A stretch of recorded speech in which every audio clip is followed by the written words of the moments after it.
Welcome back to the journey, everybody. I do apologize for the long hiatus in making videos. I just had numerous distractions this month and I responded really poorly.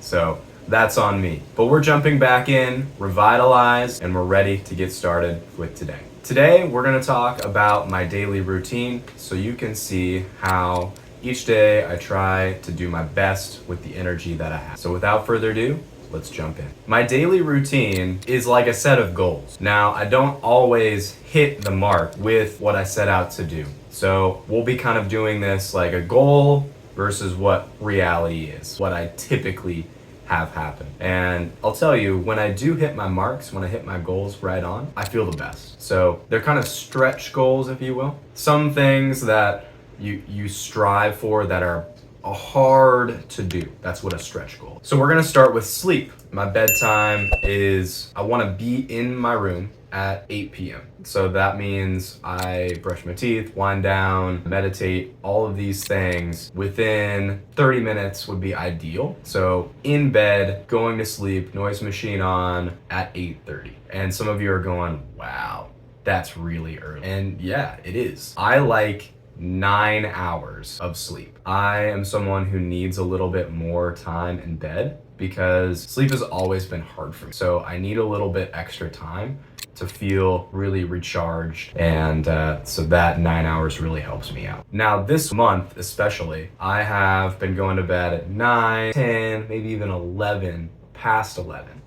So as you can tell, if I don't get in bed and start that process at 8:30, I'm not gonna make that mark. And I'm gonna get less hours of sleep, less recovery, and I'm gonna feel less revitalized the next day. So hitting that 8 o'clock window in my room is a really important goal for me. And I really do feel it the next day. Waking up, by contrast, I like to get up at 5 a.m. I'll eat breakfast, I will brush my teeth, get dressed. If I am early enough, I have some time built in where I can actually do a little bit of preparatory work for work, which really streamlines the day. So I like, that's that stretch goal. I really like when I have some extra time to plan and get all my ducks in a row rather than jumping headfirst into this month, however, never happened. Because I was going to bed later and later, that means I woke up later and later because I was trying to get those 9 hours to feel my best. And so I didn't have as much time to plan and I didn't have as much time to really be at my best. So that's why it's really important on the front end to get that bedtime down so that you can kind of start this rhythm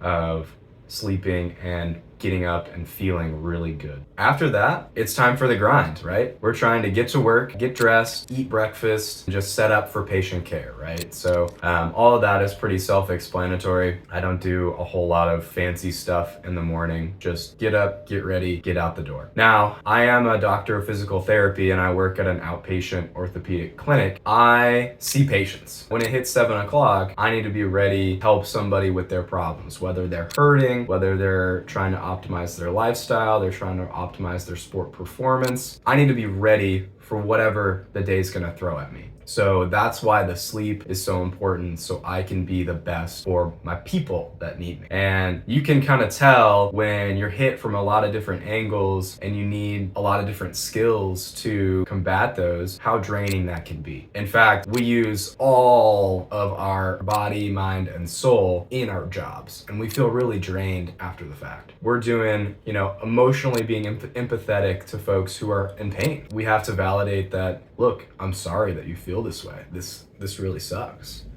And be there as a shoulder to cry on or as a cheerleader to help them get through. So that can be a really draining part. Now, on the mental side, we also have kind of these mental gymnastics that we have to do. People are looking for answers or looking for guidance on how to combat their symptoms and get better and feel better. And we have a lot of information about the body, a wide range of biomechanical information to sort of break down and bring different pieces of the body together and show the person this is an exercise that targets one of your deficits that I think would really help why you're feeling this shoulder pain. So all this mental gymnastics, and then on top of that, we have like the physical aspect, the physicality of our job. We do manual therapy. We can sometimes massage muscles. We can manipulate joints in a variety of grades and intensities. We can, just palpating and feeling on structures and trying to understand why it is that this person is having this